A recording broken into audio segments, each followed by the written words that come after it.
How are we doing there, boys and girls? Manthieus here and welcome back to another video. So it's time to talk about selling these rank 5 and 6 legendaries. As of recording this, the NA realms are, I think, having their maintenance. It's about to start getting a little bit crazy over in the NA. Of course, for us over in the EU, we have to wait a few hours more for our reset. But it's this reset where people are going to start gaining themselves enough soul cinders to be able to start crafting these rank 5s and actually building the final legendary and equipping the rank 5s. Next week is rank 6, but this week is rank 5 week. Well, what does this mean? It's basically the floodgates are going to open. We've been in limbo a little bit for the first couple of weeks of patch 9.1. Week 1 was all about farming those Corthite crystals, getting that reputation up in Corthia, doing the dailies, farming the treasures, all of that good stuff. Week 2 is been about most people trying to start crafting those first legendaries, looking for some of those hopeful sales, testing the waters to see what other goblins on your realms are going to be doing. And now this third week is going to be the madness period. This is where everything is going to open up and there's actually going to be demand for these legendaries. Everything that's happened up until this point is almost irrelevant now. Crystal prices are about to do some loopy things.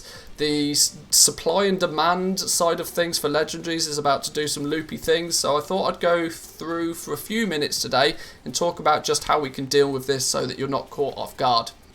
So, firstly, I wanted to talk for just a minute or two about what Corthite crystals have been doing because somebody in the community put together some really good information for us. And I want to just bring this up on screen real quick. A common viewer to the stream and to the videos, a guy by the name of Woo. He's a big pet seller primarily, but he's a multi-realm gold-making goblin himself.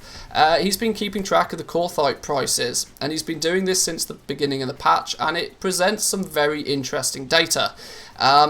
Just to break this down for you very quickly, you can see that the regional sale average, this is of course for the EU, unfortunately I don't have the same data for the US, but the trends are relatively similar.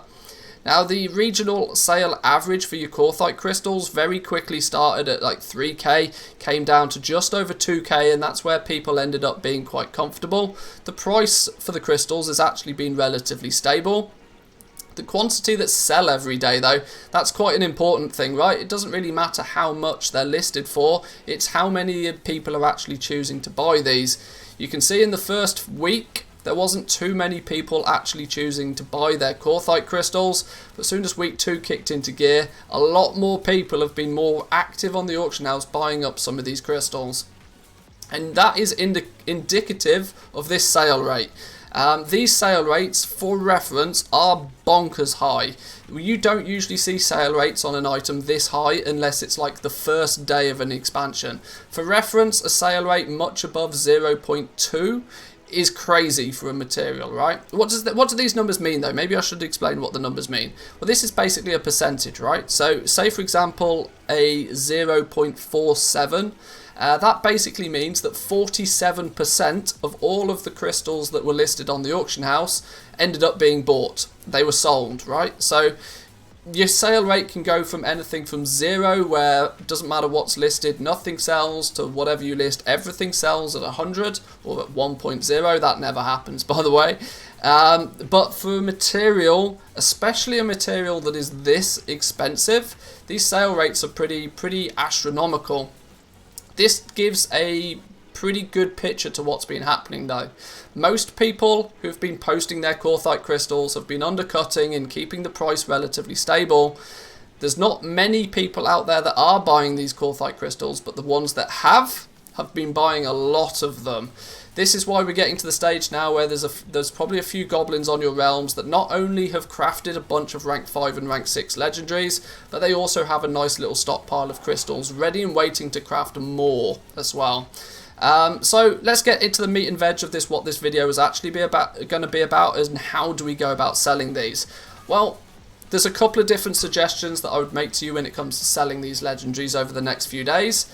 The obvious one to begin with is the auction house. The auction house is going to be the main place where you're going to be selling your wares, but as we can already see, if I do a quick search for Grim Veiled, for example, if you happen to be a tailor, in fact this will be easy with the default UI, it'll be easier to see anyway. Why is that not searching? There we go. If we scroll down to some of the more expensive stuff, some of the new items, the 262s, the 249s, we can already see that there's quite a lot of competition starting to appear on the meta slots, right? So that's going to be your Grim-Veiled Cape. That's going to be the Shadowgast Ring. Equally, the Shadowgast Necklace looks to be pretty hot this season. Other things, just off the top of my head, things like Umberhide Legs. The ones that we know are almost dead certain to be popular items, we're already seeing a lot of competition in.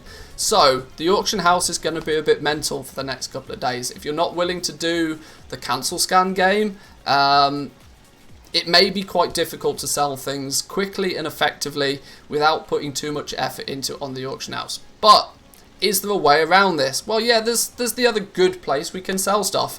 And as much as it pains me to say it, it is trade chat.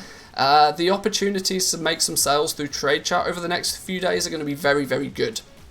Now, there's a massive caveat to trade chat. The biggest problem that people have for the most part selling through trade chat is that they have to deal with somebody one-on-one. There's a couple of bits of advice I would suggest for you. Be prepared for this. People don't know how the legendary system works. They have no idea what the crafting materials are most of the time. This Vestige of Origins is going to throw people through a loop completely. So be prepared to answer common questions. Somebody is going to ask you if you can craft them a rank 5 legendary. You're going to very quickly need to come back with some maybe even copy-paste pre-built answers for these common questions to keep the transaction smooth. Don't be afraid to say no to people. And that's another thing when it comes to dealing with trade chat. Often people are put off by the fact that somebody will get sort of heated. What do you mean it costs 120,000 gold to craft this item? Surely not. Feel free to turn around and say, sorry, I'm busy. It's available if you wish. Don't be scared to say no. That's one thing. Expect a little bit of haggling, a little bit of dealing. Bartering is part of the game for sure. But don't feel the need to do super deep undercuts. Unless you're still leveling your legendaries, you can be charging a fair price for doing the crafting anyway. People are going to turn around and tell you that you're having a laugh when you ask them for 50k to press a couple of buttons. But trust me, if it's such a big of a problem, maybe they should go and press the couple of buttons themselves. And then, of course, they'll realise that, well, hang on, maybe they can't. So, hey, it's a goblin's prerogative to make as much gold as they can. And I suggest you don't bow to the pressure and you try and do the same. That's not me trying to say go out there and be a dick or be, egotistical about it. It's just you guys have put in the time and the effort to level up your professions, to gather some of the materials, to understand how the system works. There's no reason that you shouldn't be handsomely rewarded for doing that. Back to the auction house for a minute though. Are there some things that you can do to utilise the auction house effectively?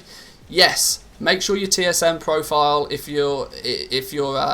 you should be using TSM, by the way, at this point. TSM is now fully supportive of the legendaries. You can set up some very simple groups. They don't have to be anything outrageously complicated anymore. If I show you mine just ever so quickly, my base legendary group is quite simple. I split things down into the different professions. I'm in a luxurious position to where I've got everything ranked up already, so I've got all my groups pre-populated. But I can split down into cloth. I can then go into the specific ranks. They're all there, they're all grouped up, they're ready to rock and roll with some simple operations backing them up so I can use TSM effectively. Getting up and running with Trade Skill Master, I would have kind of hoped that you'd have already done it by now. It's a little bit late in the game to start doing this, but if you haven't, you've got a little bit of time to get up and running. Using Trade Skill Master is definitely going to be the best way to deal with the auction house side of things. You're going to be at a massive disadvantage if you're not using it, let me put it that way. But then, boys and girls, I've not really got too much more advice for you on that. Utilise trade chat if you can manage with dealing with strangers one-on-one. It is an MMO after all, there's lots of people playing, they are all human. Obviously be prepared for some of the questions that are going to pop up. What are the materials that I need? How many of the materials do I need? What is your tip for crafting. Make sure that you have the answers to those prepared. And if you're choosing to go the auction house route for selling your legendaries, make sure you've got things like TSM up and running. But I'll leave it there for today, boys and girls. If you do want to jump the queue and you haven't set up your TSM already, please check out my Patreon. My patrons do get access to my own personal TSM profile, so you can save yourself a bit of time there and also support me in the channel at the same time if you wish.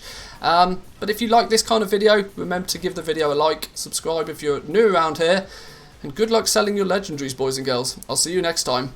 Peace.